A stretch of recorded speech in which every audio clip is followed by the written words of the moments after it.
Hi, my name is Karen Holmes. I'm the founder and director of the World Peace Organization for the One World Government.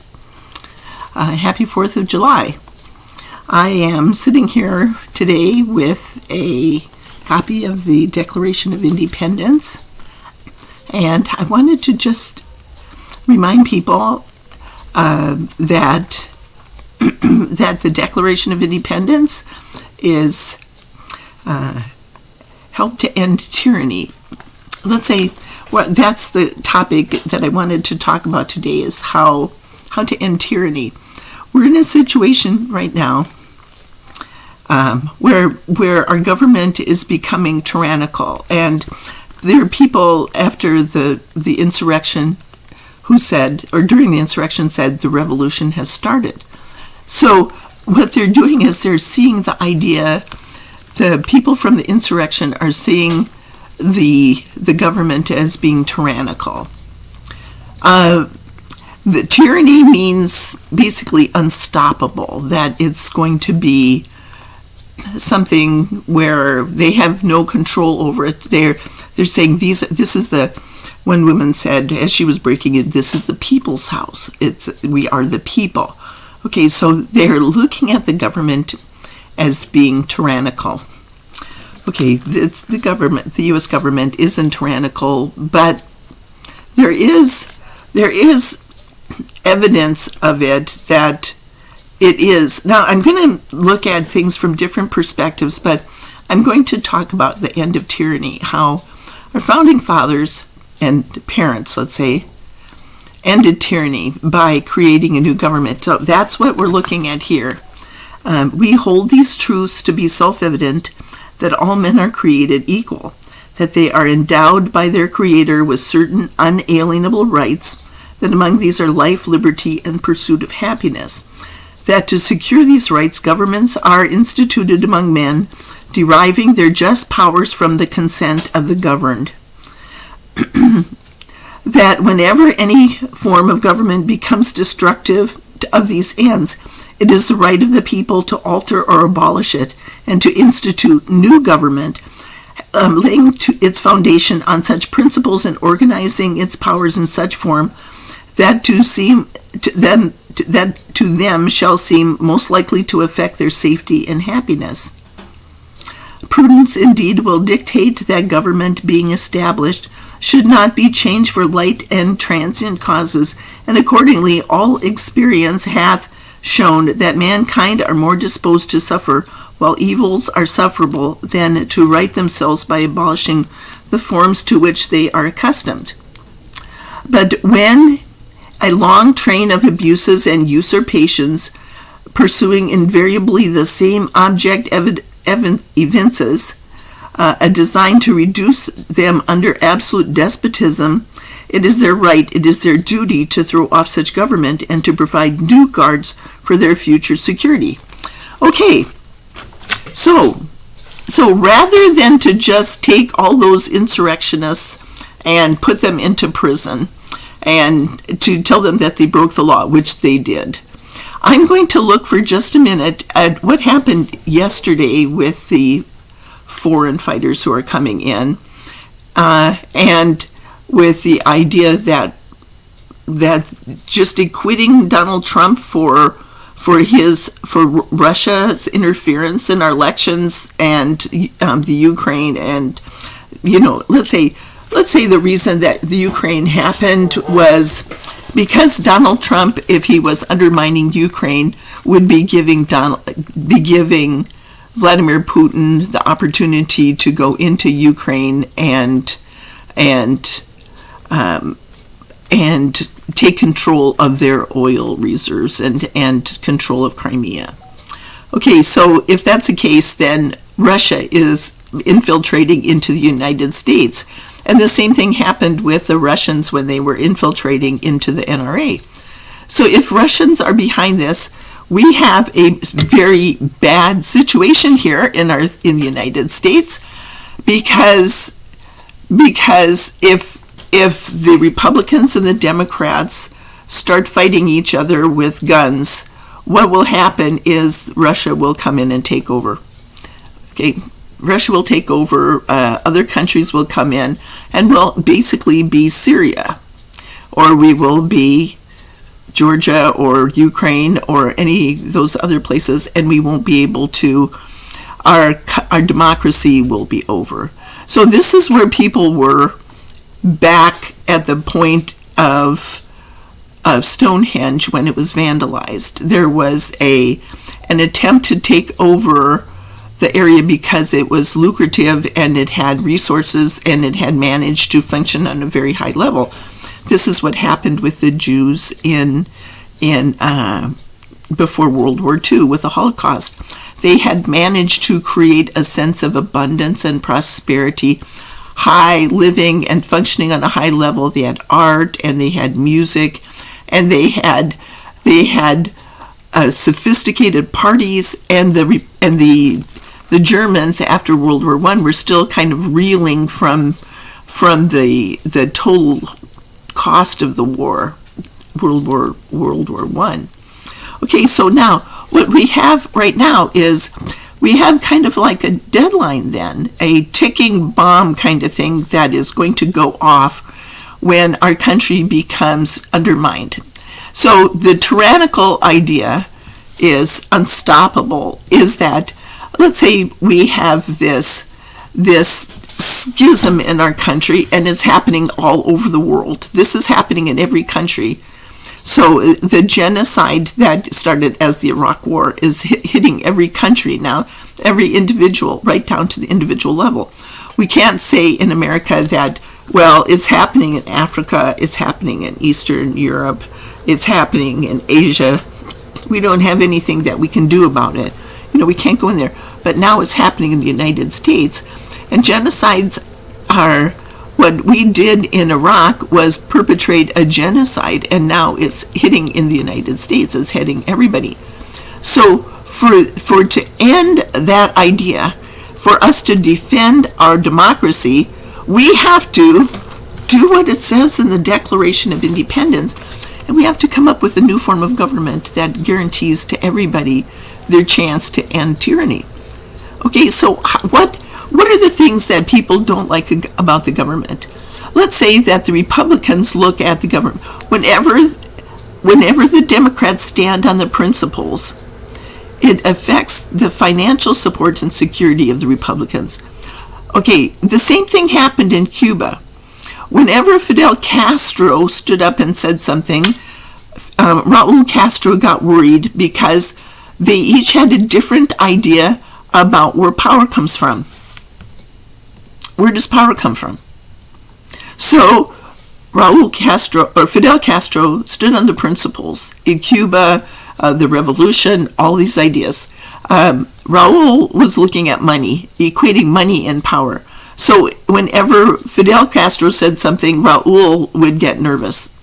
Okay? Now, the same thing happens with the United States. When the pandemic hits and we got to throw money at it, the Republicans are going, whoa, we can't do that. So they're looking at this idea of different ideas of true power. Where does true power come from? Okay, does it come from having a big military? Does it come from being the most prosperous people? If Donald Trump stands up and says, I have a lot of money, he said, does that mean that he has a lot of power? How about people who have a lot of money that don't have any power? How about people who are poor that have a lot of power? Where does true power come from? Does it come from what? So that's what we're looking at now, is where power comes from. In other words, when we are looking at a form of tyranny, what is the tyranny? Is it that the Republicans, like all the Trump supporters, are saying, you're putting down Donald Trump, you don't like Donald Trump, and he's the one who's going to make America great again, prosperous again. When they watched his television program, he was smart. He was right on, and he knew just how to run the business, and he knew who to fire, and he knew everything. He was the smart one. But that was a reality TV show, and it was something where he was scripted. It wasn't necessarily that he was the smart one. It was that they were just coming up with something that would make him look smart. Okay, so we have to unravel all of these ideas and start getting, to start to unravel this idea, the obfuscation that comes from the lies. We have to be, first of all, skeptical. The best thing you can do right now is to not trust anybody. Who do you trust? If you are in a situation where somebody's going to sell you the Brooklyn Bridge, do you own the Brooklyn Bridge? How did you own the Brooklyn Bridge? Where did you get it? Are you charging tolls to get over the bridge? A little bit of skepticism is a good thing. A little bit of, hey, this sounds fishy. What does this sound like? Do you just automatically believe everything that somebody tells you? Just be a little bit more skeptical. That's the first thing. Who do you trust? And then, how about who do you admire? Who do you admire? Who's your friend? When somebody talks, what do you hear? Okay, somebody comes up and says the Brooklyn Bridge. Okay, what are you hearing? Okay, a little bit of skepticism is a really good thing to have. Okay, so when we're looking at the end of tyranny, the end of something that's unstoppable, how do you stop the unstoppable?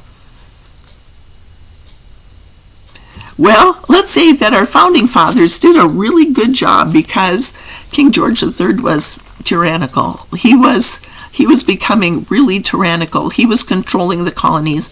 And the reason was he was trying to take our money, our resources, and we became more and more wealthy here because we had resources. And we had a new idea. We were a new country, and they were old. They were dealing with the French. They were fighting wars, and they had their military. They had their armadas, and they were fighting, and they had to come up with colonies, and they had to make agreements, and they had to do all these things to keep their power. England is a little country compared to other countries. Okay, when you think of all the other countries, England is small, but it's been always very powerful. Why? Because of their armadas, because of their strength, because of their monarchy that has maintained a sense of stability and tyranny at times. Okay, so tyranny. King George III had his ideas about what he wanted to do and what he owned, and he owned everything. So from his perspective, he owned us.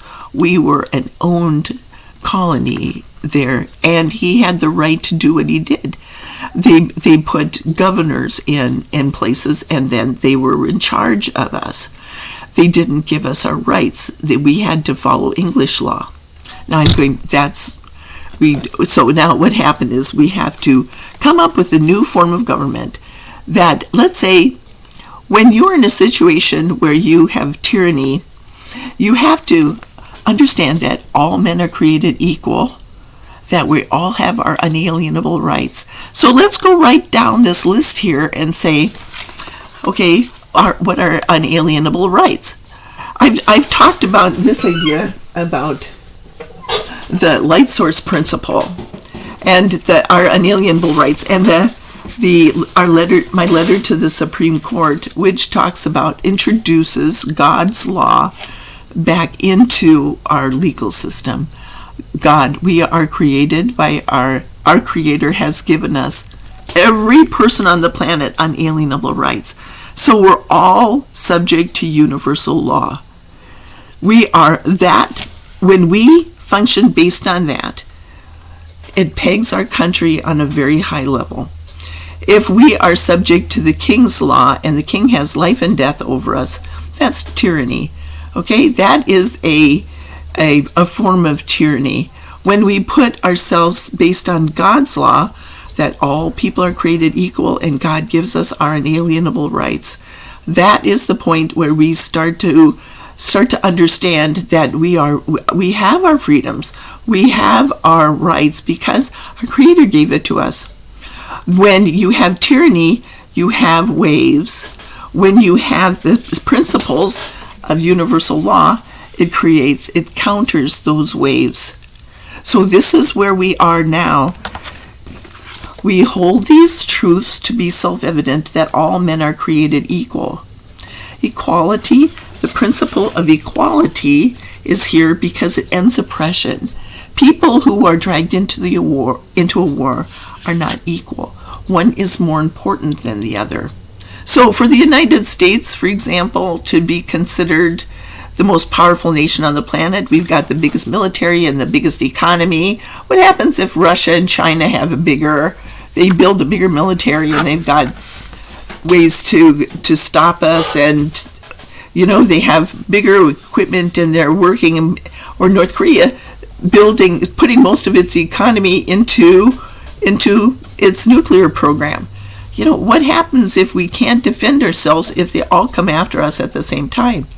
Okay, equality. The first requirement for conflict resolution is that everybody has to be considered equal. A legal system where everybody is an equal place in the courts. Okay, you can't have a kangaroo court and have equal rights under the law. We hold these truths to be self-evident that all men are created equal, and that they're endowed by their Creator with certain unalienable rights, that among these are life, liberty, and the pursuit of happiness. That to secure these rights, governments are instituted among men, deriving their just powers from the consent of the governed. Okay, so now what we have is a whole bunch of people who are angry at our government. Let's say 74 million people believe the grand lie. So let's say that the grand lie is this. Let's say, like I said, that when the grand lie is told, the truth doesn't overcome the lie. It just reaches the point where nobody knows who to trust. So to build trust, you have to make win-win agreements and not compromise. Win-win agreements where everybody comes out ahead, where you give what's easy to give and you get back 10 times, 100 times, and 1,000 times. That's the principles of the cooperation of nature. When instead of going to war to secure war, because we're more important than a third world country, we can go to war against them and take what we need because we need it. Hey, we need all this money. We need oil, so we're going to have to take it from your country. Okay, that attitude doesn't work. It's better to be able to take what you have, what we have that's easy to give, and what is easy for us to give is what made our country great, what made our country unique. Wasn't Donald Trump. Our country was great before because it was based on these principles that everybody's equal and we have unalienable rights. That pegged our country great. This is what made our country great. When talking about unalienable rights, and the unalienable rights are the principles here, the principles of equality, liberty, freedom, compassion, abundance, capacity, and tolerance. Those are the principles that made our country great because they created a sense of equality and allowed everybody to go forward, and we became the land of opportunity. And now what's happening is we don't do that anymore. The Republicans, every time somebody stands on the principles, the Republicans get nervous and say, you're spending too much money. Our power is coming from our money, and we're going to, now with all this debt from all of these things, we have to start thinking differently about where our power is because we don't have a military and we can't afford to do it. We're becoming a third world country because of this conflict in our own country. This is the opportunity for Vladimir Putin and Xi Jinping and other people to come into our country. Even Moroccans would coming in because of the idea of the caliphate, which I talked about yesterday. Okay, so when we do this, the idea of creating a government that ends tyranny. So what do we have? Okay, what's tyrannical? How about dark money in elections? How about the elections? If Donald Trump is right and the election was stolen, what can we do to make the elections not stolen? Okay, if he was cheated, well, let's say Al Gore was cheated and Hillary Clinton was cheated, and basically lots of people have gotten cheated because of the Electoral College. Okay, so that we have to come up with better ideas. What can we do as people? If we are standing up in protest, let's think about Donald Trump and say, let's be skeptical for a little bit. If he's lying and being charged with telling a whole bunch of lies, let's look at this with some skepticism. Okay? And now let's go forward and to create this international government that gets Russia back into Russia. And hey, let them take care of their own problems on the other side of the border. Think about that. If 200 countries were like 200 families living on the earth, living in a town, wouldn't you say that a small town with 200 families, a small town, and everybody's in everybody else's house and refuse to leave? Okay, you get the bullies coming in and saying, I'm not going to leave, I like this house better, and you get out of here. That doesn't work. So what has to happen is they have to come up with an understanding, economically speaking, that everybody has its niche. Okay, there's the dry cleaner and the grocer and the police officer and the judge. We have to have a legal system. The banker, the people who mow lawns, do services. The handyman comes in, the construction guy. Okay, so all of these 200 careers, 200 businesses, and you might not want to put an addition on your house or build a new house, but if you have a problem, it might be a good idea to have construction people around. You don't have to work on it, but if the time comes when you need that person, at the grocery store, everybody's going to go to the grocer.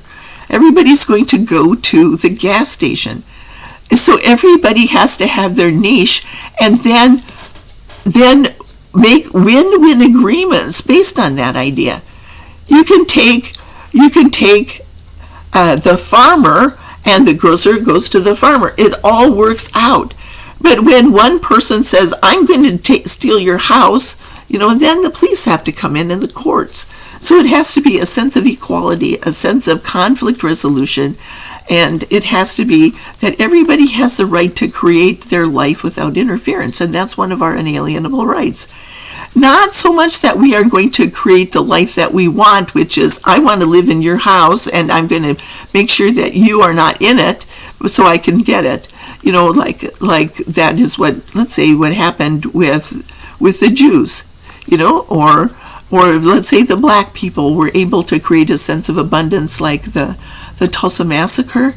And, we have a sense of fun, we have a sense of business, we're working together, we're all together, and we've got a sense of community, and then people come in and pave over it. They take it and pave over it. Why? Because they're jealous of it, and they're trying to take away let's get even with each other. Instead of even down here, let's get even up here where everybody has their rights. So the Declaration of Independence is the solution to tyranny. They created a government, and they all got together and joined the debate on it. And the debate was that they were going to create a government that they sent their delegates to the convention, and basically they created a government. They worked on that. They had to, with Patrick Henry, stood up on the for the rights of the individual. They had the states' rights and the federal rights, but then you had to deal with the individual rights too, the Bill of Rights. So here we have it. We have the end to tyranny right here. Our founders told us how to do it. All people are created equal. We hold these truths to be self-evident, that all men are created equal, that our Creator gave us unalienable rights, that among these are life, liberty, and pursuit of happiness. So at that point in time, we don't have to fight so much What we have to do is to understand that we have the rights, and then we have the people who are trying to take our rights from us they're fighting the universe, and they're not going to win. The games continue on until an innocent person is crucified.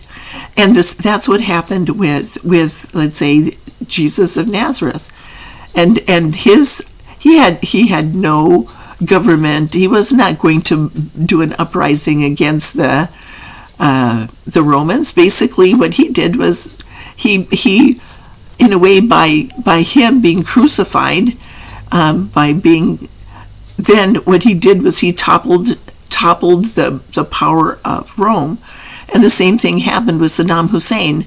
Saddam Hussein, when George W. Bush did a preemptive strike that went against the idea that someone is presumed innocent until proven guilty, basically what he did was he toppled when no weapons of mass destruction were found, he was innocent. Saddam Hussein was innocent of what he was accused of doing. He had already destroyed his weapons of mass destruction that he had his programs, his nuclear program. He got rid of that. And then what he did was that undermined, it backlashed on George Bush and Tony Blair in England. Okay, so we have our Declaration of Independence, and the end of tyranny is right here.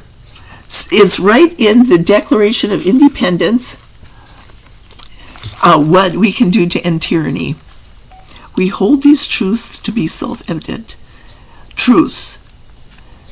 We hold these truths. Okay, so if you don't believe it, if it's not self-evident to you, can you refute this? Can you say no to this? Can you come up with a better idea and say, there's always, we have to maintain it with military, but military doesn't go. What happens if we get our unalienable rights from our Creator, but what happens if God says, thou shalt not bear false witness against thy neighbor, thou shalt not steal, thou shalt not kill? All of these ideas. Thou shalt not covet what is thy neighbor's. So if we are a family of nations, okay, our nation is like a family, and we are all living in the same house, the house of the United States, then we cannot take what belongs to somebody else. We have to make win-win agreements, not compromise. We cannot say, well, I'm going to go in and take what's yours, but then I'll compensate you 10%. No, we have to start making economic agreements based on the principles of the cooperation of nature. So, let's say we start with the idea of skepticism, where power comes from. People have looked at Donald Trump and said he doesn't have any power. And then what happens is he's the most powerful man on the planet. He's the president of the United States. He told us that we should come here and take back the elections. Okay, how did that work? So how about some skepticism about that? And then says, okay, are we a law-abiding country? At the same time, we have a situation where we have to decide what is a better way to do elections so that we deal with elections, the Electoral College. We have to deal with how we get our elected people. Is it something where an average person cannot run for office? What happens if it's based on the idea of, let's say, how about Marjorie Taylor Greene or Tommy Tuberville, who didn't know the three branches of the government? What happens if Lauren Boebert is basically, they are put in there because they're Trump supporters, and so that they can be controlled and manipulated from outside that, because they're totally clueless people. They're not capable of solving problems. Marjorie Taylor Greene was stripped of her committee assignments because she just didn't understand what was going on. She doesn't understand the role of government. Donald Trump was functioning outside of his capacity also. He promised he would run the country like a company. And speaking of someone who owns a company, a business, I'm a publisher. I publish my own books that I've channeled, and this is my shipping department. But I'm also the head of a nonprofit organization. I know they're two totally different things. You cannot run a company, a nonprofit organization like a company. It doesn't work. They're two totally different ideas. You cannot. Donald Trump, that was a big mistake. So let's look at things from skepticism, but let's look at this as also the opportunity to hold back Russia, to hold back China, to hold back Asia, to hold back North Korea, and to hold back Morocco and Africans and the freedom fighters, foreign fighters that are coming in from ISIS, because they're in every state and every country according to FBI and CIA. So Donald Trump was trying to keep out the predator by putting a ban up, and they're already here. So instead of shooting Asians and instead of shooting Africans and shooting Muslims, you're a Muslim? That doesn't work. All men are created equal. So we have to come up with a way to stand on these principles of the Declaration of Independence. And this is how you end tyranny. Universal law, and these are the principles of universal law. So, equality, liberty, freedom, compassion, abundance, capacity, and tolerance.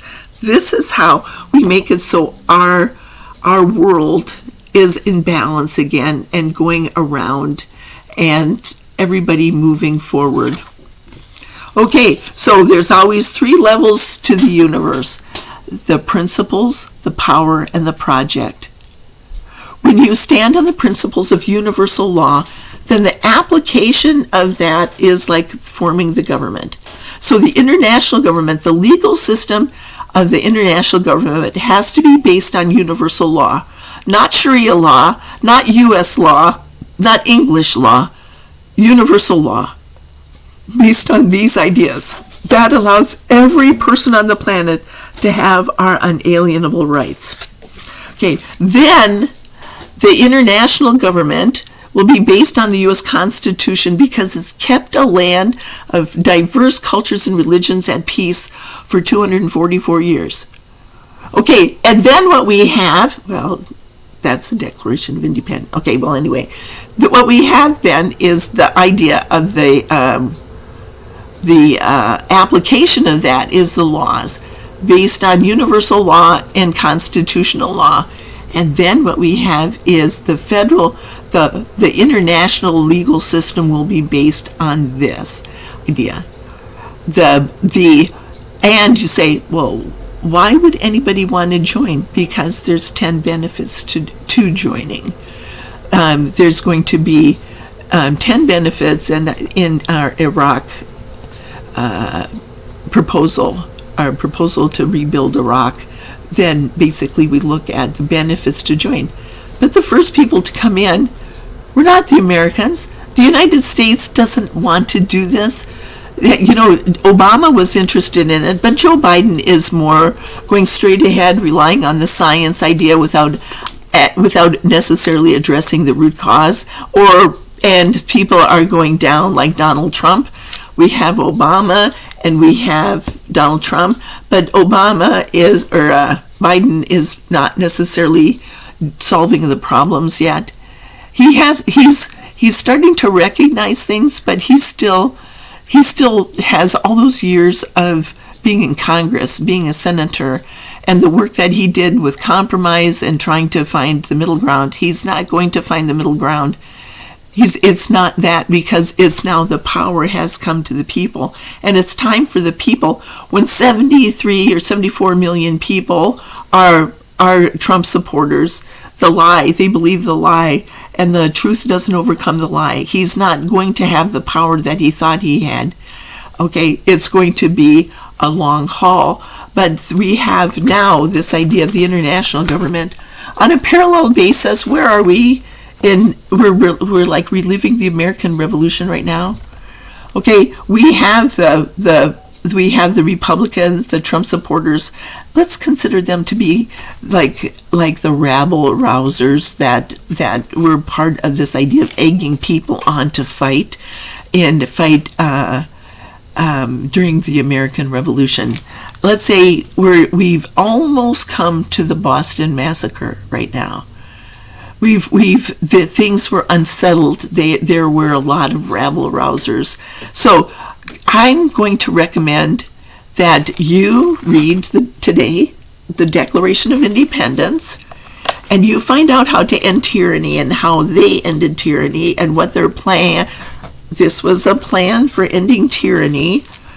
And then what we start to do is compare ourselves to the American Revolution and where we are in it and how we could create a government, the Constitution, but this is not our country building it. It's the whole world building it. This is the international government taking this idea and creating a government that allows us for our security, because Russia and China are not happy with the way things are. This is their opportunity to take over and be part of this idea, to take control of the United States. We are becoming a failed nation, but a lot of nations are, and they're going to fight to take over to see who's going to become the next superpower. And China and Russia have a lot of power right now because over the years they've consolidated it. So we are not just celebrating the revolution, which is coming now. This is the revolution. We are going to create an international government based on this, using this today as our format for this. Okay, if you really believe in America, you'll believe in the international government, because basically it will give us our security. It will hold off. This will hold off Vladimir Putin and Xi Jinping and the freedom fighters, because as they come here, they will find out that this is where the power is, right here in our Declaration of Independence. Okay, the end of tyranny. The end of tyranny. The international government. So I ask that you like, share, and subscribe. And share. Most of all, share. Share this with other people. Have an idea. Talk about this idea amongst your family and friends, because this information is really important. Can you come up with a better plan? If you can, we'll do that. Okay?